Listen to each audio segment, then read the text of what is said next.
While women are often associated with gentleness and tender behavior, it's important to acknowledge that some have been involved in heinous crimes.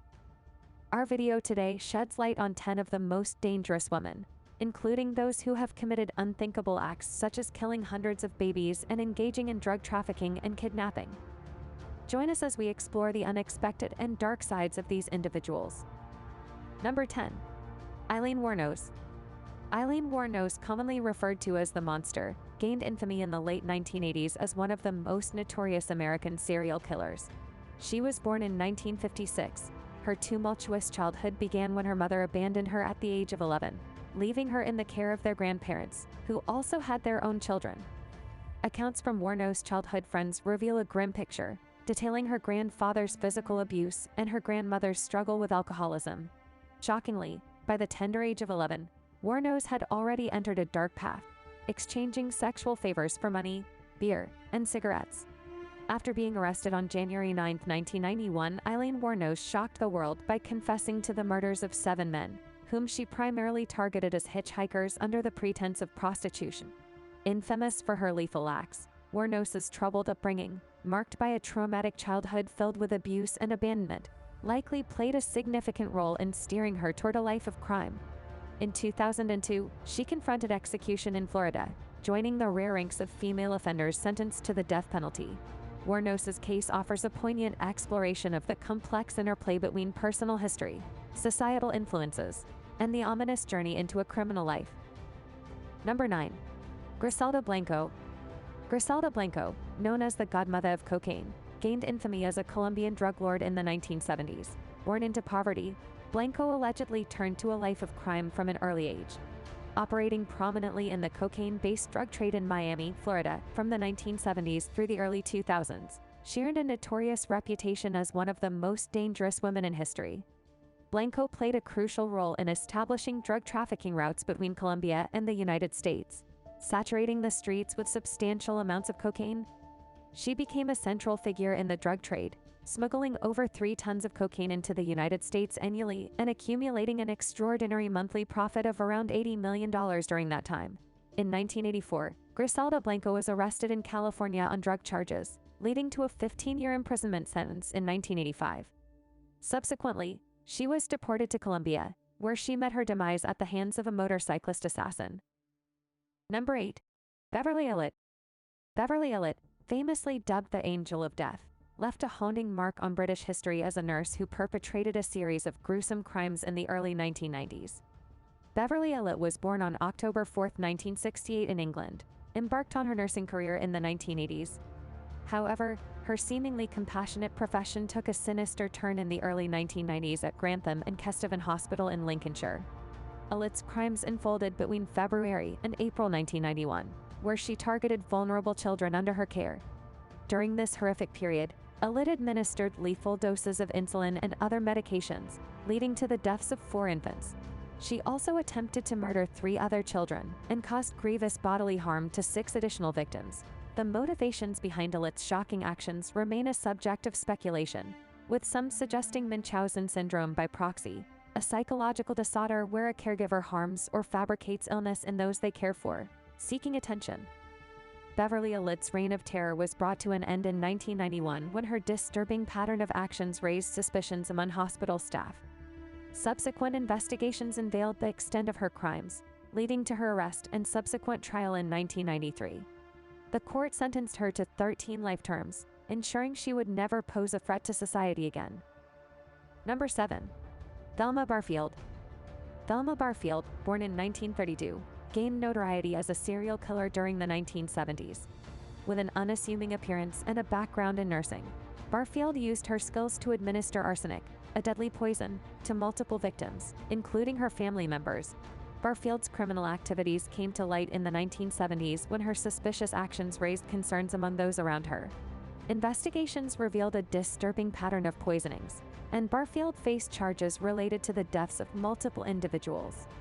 One of the most notable cases was that of her fiancé, Stuart Taylor.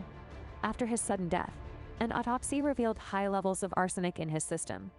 This discovery prompted a deeper investigation into Barfield's activities, uncovering a string of poisonings that included family members and acquaintances. In 1978, Velma Barfield was convicted of murder and sentenced to life in prison. However, her dark saga did not end there. In prison, she continued her lethal activities by poisoning fellow inmates. As a result, her sentence was changed to death. Barfield's execution took place on November 2, 1984, in North Carolina. Her case is significant in legal history as she became the first woman to be executed in the United States after the resumption of capital punishment in 1977. Number 6. Leonarda Cianciulli. Leonarda Cianciulli was born in 1874 and is known as the soap maker of Correggio, who embarked on a dark path that would unfold over 33 years of detention. Her sinister tale played out in Correggio, Reggio Emilia, where she carried out the gruesome murders of 3 women. Her crimes took a macabre turn as she used the remains of her victims to create soap.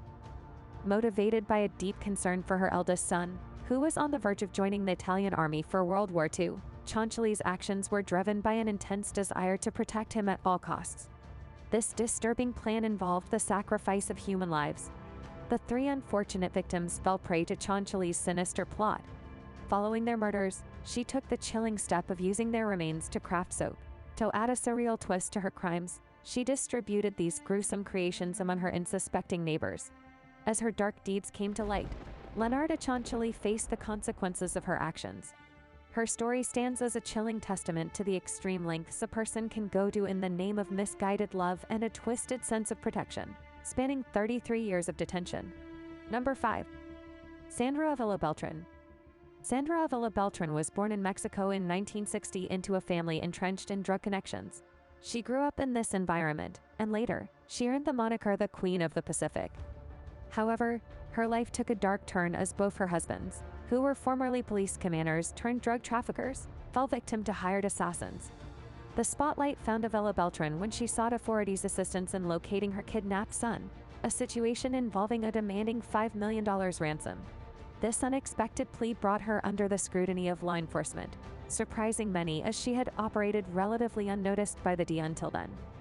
It took authorities 4 years, culminating in September 2007, to accumulate the necessary evidence for her arrest on charges of drug trafficking and money laundering. The intricate web of connections within the drug cartel world made the legal pursuit a challenging endeavor. Despite the complexities, Ávila Beltrán was apprehended, leading to her incarceration. After spending 8 years behind bars, Sandra Ávila Beltrán was released from prison in February, marking a significant development in her tumultuous journey. Her story reflects the intricate interplay between family ties, criminal enterprises, and the complex dynamics of the Mexican drug trade. Number 4. Angie Sanclemente Valencia. Angie Sanclemente, born on May 25, 1979, a former Colombian beauty queen and lingerie model, gained notoriety as the alleged mastermind behind one of the world's largest drug syndicates. Originally from Colombia, her rise to infamy began when she won a qualifying competition for the Reinado International del Café beauty pageant in 2000. However, her reign was short-lived due to a scandal surrounding her marriage. Operating what authorities believed to be a rival empire to her former boyfriend, a Mexican drug baron known as the Monster, Valencia formed her own cartel after their split. She reportedly recruited models as drug traffickers, referring to them as her unsuspicious, beautiful angels. These individuals were paid handsomely, up to $5,000 per trip, to transport cocaine from Argentina to England. The alleged syndicate came under scrutiny in December 2009 when a 21-year-old woman, Ariel, was arrested at Ezeiza International Airport in Buenos Aires with 55 kilograms of cocaine. Following further arrests and an international warrant issued by Interpol, Valencia was apprehended in Buenos Aires on May 26, 2010, after attempting to alter her appearance. Initially jailed in Ezeiza, Valencia faced violent attacks, leading to her transfer to another correctional facility in the same province. She was released and deported to Colombia on September 27, 2013. After serving only half of her 6-year and 8-month prison sentence, she is now banned from returning to Argentina. Number 3. Marie Hernandez. Hernandez, nicknamed La Muñeca for her Barbie doll looks, played a significant role in a Texas trafficking scheme tied to a Mexican cartel. As the wife of former Customs and Border Protection Officer Daniel Ledesma, she faced allegations of aiding her husband in accepting bribes to permit large quantities of cocaine through his border lane in 2005 and 2006. Hernandez, known for her reputed luxurious lifestyle, pleaded guilty in 2010, but fled to Mexico before sentencing. She was apprehended in 2015 and extradited in 2021. The couple worked for a drug trafficking group linked to the Juarez drug cartel, facilitating the transport of cocaine to various cities. Hernandez's extravagant spending habits, including thousands on clothes and shoes during the Las Vegas Strip, were highlighted in federal complaints, underscoring the stark contrast between her ostentatious lifestyle and criminal activities. The case underscores the complexities and corruption within border security, shedding light on the internal challenges faced by law enforcement agencies. Number 2. Phoolan Devi. Phoolan Devi, often referred to as the Bandit Queen or the Queen of Dacoits, had a tumultuous life marked by poverty, child marriage, and an abusive marital relationship before her eventual descent into a life of crime. Initially a female rights campaigner and politician, her life took a drastic turn when she found herself in dire circumstances. Exposed to poverty and the hardships of a child marriage, Phoolan Devi faced an abusive relationship that further fueled her disenchantment with societal norms. The turning point came when she joined a gang of robbers through a friend named Vikram. Remarkably, she was the only woman in the group. Tragedy struck during a firefight among gang members, resulting in Vikram's death from a gunshot. In a disturbing twist, other members of the gang took turns raping Phoolan Devi as an act of vengeance. This traumatic incident marked a pivotal moment in her life, propelling her into a world of crime where she sought retribution and empowerment. Phoolan Devi's subsequent journey as a bandit, seeking justice and challenging the oppressive norms that had defined her early life, made her a controversial and intriguing figure in Indian history. Her later foray into politics added another dimension to her complex legacy, leaving an indelible mark on the intersection of crime, gender, and social justice in India. Number 1. María Guadalupe López Esquivel. López Esquivel is famously known as La Catrina. She was not only celebrated as the Grande Dame of Death during Mexico's Day of the Dead, but also gained notoriety for her active involvement with the Jalisco New Generation cartel. Born in Tepalcatepec and raised by her farmer father and housewife mother, López Esquivel shifted her life's trajectory, leaving her hometown to join the cartel in the Michoacan municipality of Ávila in 2017. Drawn to the persona of a female narco boss, portrayed by actress Kate Del Castillo and Lorena Del Sur, López Esquivel embraced a lifestyle immersed in the criminal underworld. Recent footage and images captured the fatal moments of La Catrina during a police shootout in La Bacanda, Michoacan.